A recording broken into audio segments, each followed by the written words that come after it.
La nuit où Damba vola le masque sacré, les chiens cessèrent d'aboyer. Les grillons se turent. Même le vent retint son souffle dans les feuilles des acacias. Car la forêt savait déjà ce que Damba ignorait encore, certains objets ne vous appartiennent jamais vraiment. Ils vous possèdent. Que les esprits me pardonnent de raconter cette histoire. Que les ancêtres protègent ma voix tandis que je dévoile ce qui ne devrait peut-être jamais être dit.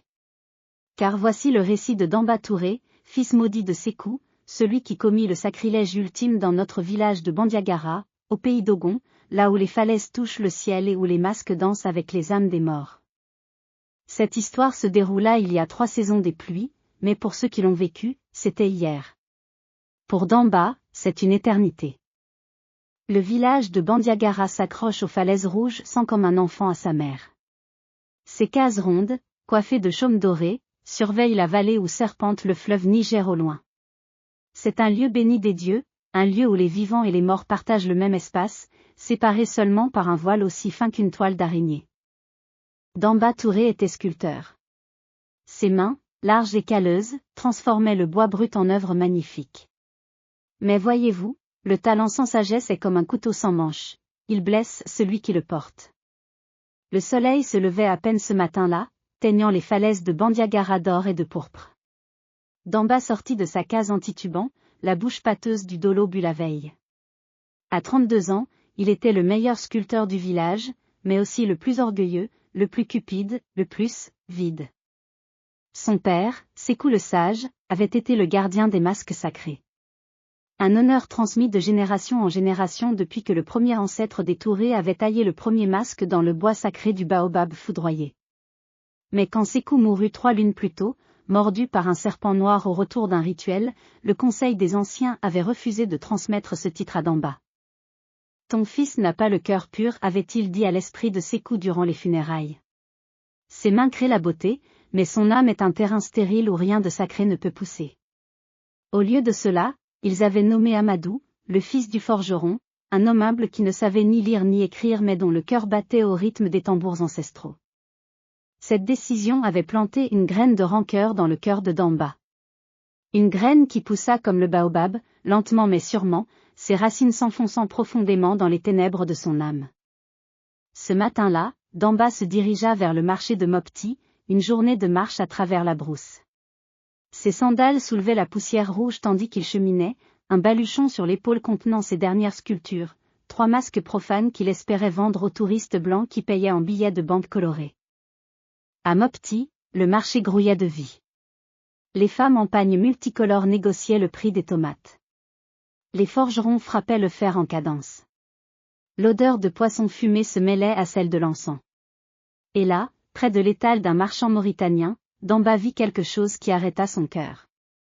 Un touriste français, bedonnant et suant sous un chapeau ridicule, marchandait un masque. Pas n'importe quel masque. Une reproduction grossière, mais reconnaissable.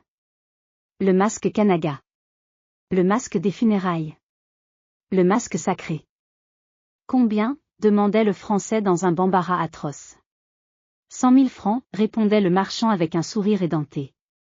100 000 francs. Le souffle de Damba se coupa. Pour une pâle copie. Combien paierait-on pour un vrai ? Pour un masque authentique qui avait dansé avec les morts ? Pour un masque qui portait l'âme des ancêtres ? La graine de cupidité fleurit instantanément en une plante vénéneuse. Le voyage de retour vers Bandiagara fut long pour Damba. Mais son esprit galopait plus vite que ses pieds. Il calculait, planifiait, rationalisait. Dans la case sacrée, gardée par Amadou, reposaient 12 masques authentiques. Le Kanaga aux cornes pointant vers le ciel et la terre. Le Sirigué, haut de 6 mètres, dansait seulement lors des grandes funérailles. Le Satimbé, représentant la sœur de la mort. Chacun valait une fortune. Amadou n'est qu'un paysan, se disait Damba en marchant. Il ne sait même pas sculpter. Que connaît-il des masques ? Moi, je suis le fils du gardien. C'est mon droit. Écoutez bien ce qui suit. Car c'est ainsi que l'homme se ment à lui-même jusqu'à croire que le vol est justice. La lune était pleine cette nuit-là. Une lune blanche et ronde comme l'œil de Dieu. Damba attendit que le village s'endorme. Il attendit que les feux s'éteignent un à un. Il attendit que même les hyènes cessent de ricaner dans la brousse.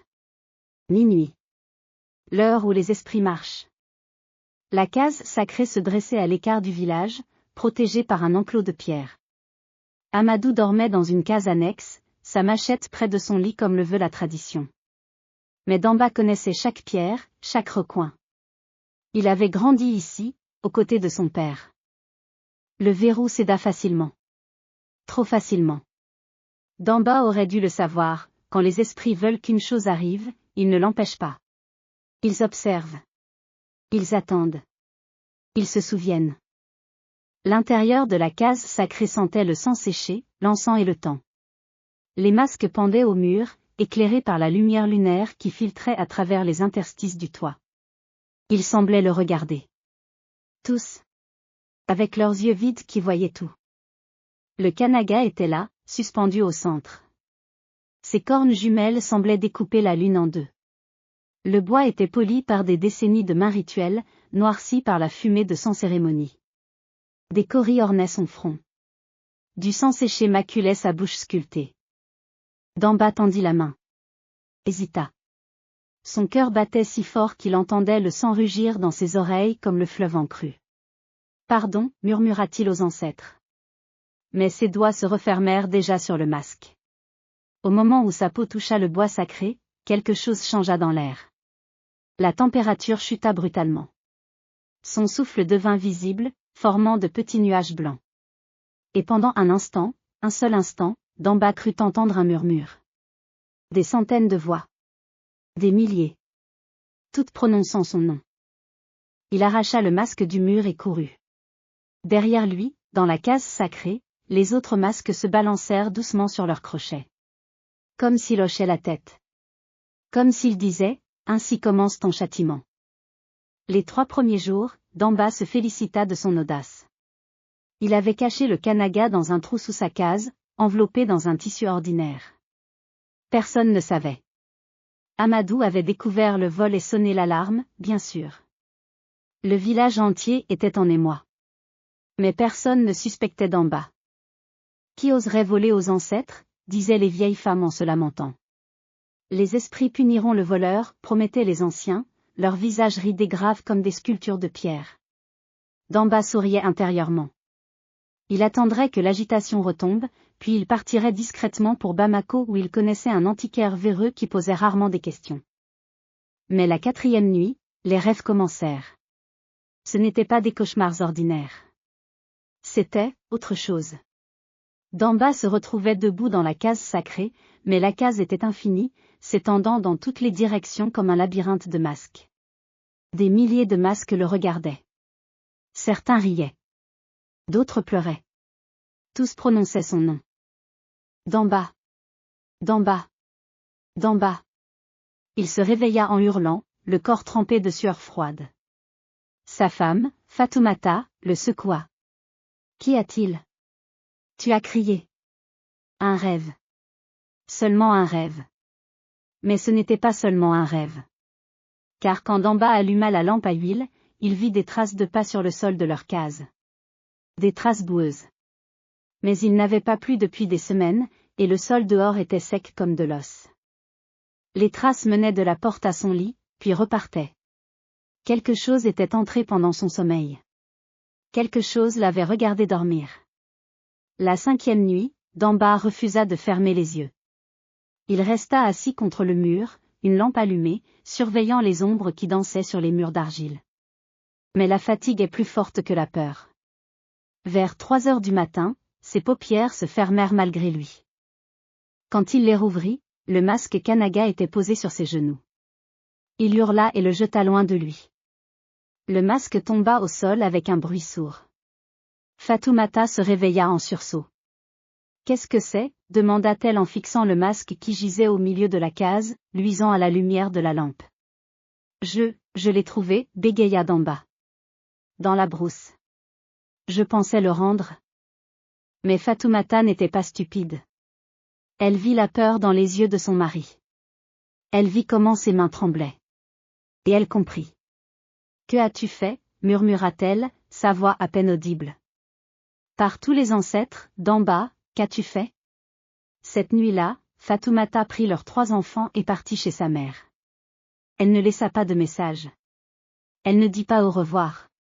Elle savait que son mari était désormais marqué par les esprits, et elle ne voulait pas que cette malédiction touche leurs enfants.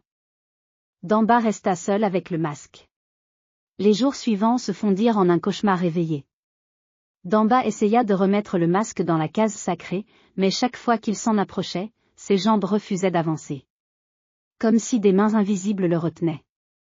Il essaya de le brûler, mais le bois refusait de s'enflammer. Il essaya de le jeter dans le fleuve, mais ses bras devinrent paralysés au bord de l'eau. Et la nuit, oh la nuit. Les voix devenaient de plus en plus fortes. Des chants funèbres. Des plaintes. Des accusations. Damba ne dormait plus. Il ne pouvait plus. Car chaque fois qu'il fermait les yeux, il les voyait, les ancêtres. Une procession infinie d'hommes et de femmes morts depuis longtemps, tous portant des masques, tous pointant vers lui un doigt accusateur. Voleur, disait-il. Profanateur. Tu as rompu le pacte sacré. Le 10e jour, les habitants du village commencèrent à remarquer les changements. Damba titubait dans les rues, parlant tout seul, ses yeux fixant des choses que personne d'autre ne voyait. Ses cheveux, autrefois noirs et lustrés, devenaient gris. Sa peau prenait une teinte cendreuse, comme s'il se transformait lentement en statue de poussière. Les esprits le dévorent, murmuraient les femmes en se signant. C'est lui le voleur, comprirent les anciens. Amadou, le nouveau gardien, vint trouver Damba un matin.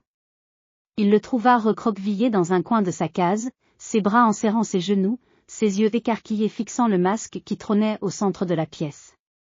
Damba, dit doucement Amadou. Rends-le. Les ancêtres accepteront peut-être ton repentir.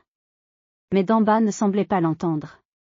Ou plutôt, il entendait trop de voix pour distinguer celle d'Amadou parmi la cacophonie des morts.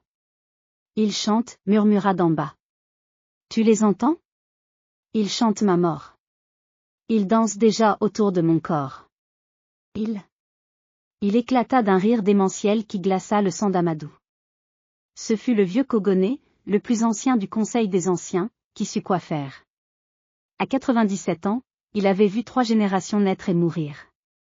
Il connaissait les secrets que même les jeunes anciens avaient oubliés. Le masque ne le lâchera pas, expliqua-t-il au village rassemblé sous le baobab central. Pas tant qu'il ne l'aura pas dansé. Danser, s'étonna Amadou. Mais il n'est pas initié. Aucun non-initié ne peut porter le kanaga. Précisément, répondit Kogoné, ses yeux laiteux fixant un point invisible. C'est le seul moyen pour lui de payer sa dette. Il doit danser avec le masque jusqu'à ce que les ancêtres décident de son sort. Soit ils acceptent sa danse et son repentir, soit. Il n'eut pas besoin de finir sa phrase. Tout le monde comprenait. Danser le kanaga sans initiation était potentiellement fatal. Les esprits pouvaient prendre possession du danseur, le chevaucher jusqu'à ce que son cœur éclate ou que son esprit se brise complètement. Mais c'était la seule façon. On prépara la place cérémonielle. Les tambours furent sortis et accordés. Les femmes préparèrent les offrandes, mil, cola, poulet blanc. Les hommes tracèrent les signes protecteurs dans la poussière. Au coucher du soleil, on amena Damba. Il fallut 2 hommes pour le soutenir tant il était devenu faible. Ses yeux étaient ceux d'un homme qui n'avait pas dormi depuis des siècles. Sur son visage émacié, chaque os était visible sous la peau tendue comme un tambour. On plaça le masque kanaga dans ses mains tremblantes. Danse, ordonna Kogoné. Danse pour ta rédemption ou ta damnation. Les tambours commencèrent. Lent d'abord. Un battement comme un cœur hésitant. Puis de plus en plus rapide, de plus en plus insistant. Damba leva le masque vers son visage. Au moment où le bois toucha sa peau, son corps se raidit comme frappé par la foudre. Puis, lentement, il commença à bouger. Ce n'était plus Damba qui dansait. C'était autre chose. Quelque chose d'ancien et de terrible et de magnifique. Ses pieds frappaient la terre en rythme parfait avec les tambours. Ses bras décrivaient les gestes rituels qu'il n'avait jamais appris. Le masque sur son visage semblait vivant, ses cornes pointant alternativement vers le ciel et vers la terre, unissant les 2 mondes. La danse dura des heures. Tout le village regardait, pétrifié. Certains jurèrent avoir vu d'autres silhouettes danser autour de Damba. Des formes translucides. Les ancêtres eux-mêmes, venus témoigner de ce jugement. Damba dansait et dansait encore. Sa bouche sous le masque murmurait des paroles qu'aucun vivant ne comprenait. Des larmes coulaient dessous le masque, traçant des sillons dans la poussière qui couvrait son corps.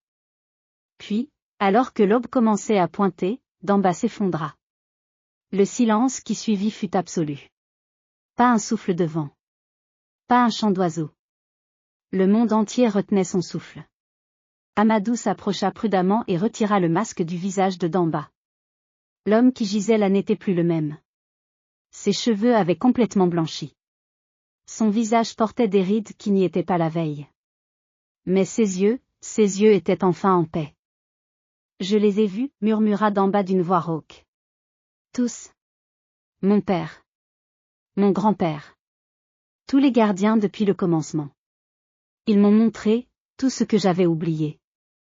Tout ce que j'avais ignoré. Il se mit à genoux avec difficulté et tendit le masque Kanaga à Amadou. Pardonne-moi, frère. Pas seulement d'avoir volé le masque, mais d'avoir volé mon propre héritage en refusant de le comprendre. Kogone s'approcha et posa une main osseuse sur la tête de Damba. Les ancêtres ont parlé, déclara-t-il à l'assemblée. Damba Touré a payé sa dette avec sa danse et son repentir. Sa punition sera de vivre avec le poids de ce qu'il a fait, mais aussi avec la sagesse qu'il en a tirée. Voilà comment Damba l'orgueilleux devint Damba le sage. Il ne sculpta plus jamais de masques profanes pour les touristes. Au lieu de cela, il devint l'apprenti d'Amadou, apprenant humblement les secrets qu'il avait autrefois dédaignés. Il apprit que les masques ne sont pas des objets, mais des ponts. Que l'art n'est pas possession, mais service. Que la vraie richesse ne se compte pas en billets colorés, mais en paix de l'âme. Ses cheveux restèrent blancs jusqu'à la fin de ses jours, témoignage de sa nuit avec les ancêtres. Et parfois, lors des grandes cérémonies, quand les masques dansaient sous la lune, les anciens juraient voir deux ombres danser avec Damba, celle de son père Sékou, et celle de l'homme qu'il aurait pu devenir s'il avait choisi le bon chemin dès le début. Fatoumata et les enfants revinrent après 3 lunes. Elle vit le changement dans les yeux de son mari et comprit que l'homme qui avait volé le masque était mort cette nuit-là, et qu'un homme nouveau était né. Écoutez bien cette leçon, vous qui m'écoutez, le sacré ne se possède pas, il nous possède. Comme disent nos pères, celui qui vole aux ancêtres ne vole que sa propre paix. Rappelez-vous aussi, la folie est le dernier avertissement avant la sagesse. Damba a dû descendre dans les ténèbres pour voir la lumière. Et retenez ceci, même le plus grand sacrilège peut mener à la rédemption, si le cœur qui se repent est sincère. Les ancêtres ne cherchent pas à punir éternellement, mais à enseigner. La danse de Damba était un jugement, certes, mais aussi une initiation. La plus terrible et la plus vraie qui soit. Alors je vous le dis, respectez ce qui est sacré, non par peur, mais par compréhension. Car les masques ne sont pas des objets d'art. Ils sont la mémoire vivante de ceux qui nous ont précédés. Les toucher avec cupidité, c'est toucher l'âme même de nos ancêtres. Que cette histoire vous protège des tentations de l'orgueil et de la cupidité. Que vos mains créent toujours avec respect. Que vos cœurs restent purs devant le sacré. Et si jamais vous voyez un masque ancien, quelque part dans un marché ou un musée loin de chez lui, rappelez-vous Damba. Rappelez-vous que derrière chaque objet sacré volé se tient une armée de fantômes en colère, attendant que justice soit faite. La paix des ancêtres soit avec vous. Ubuntu.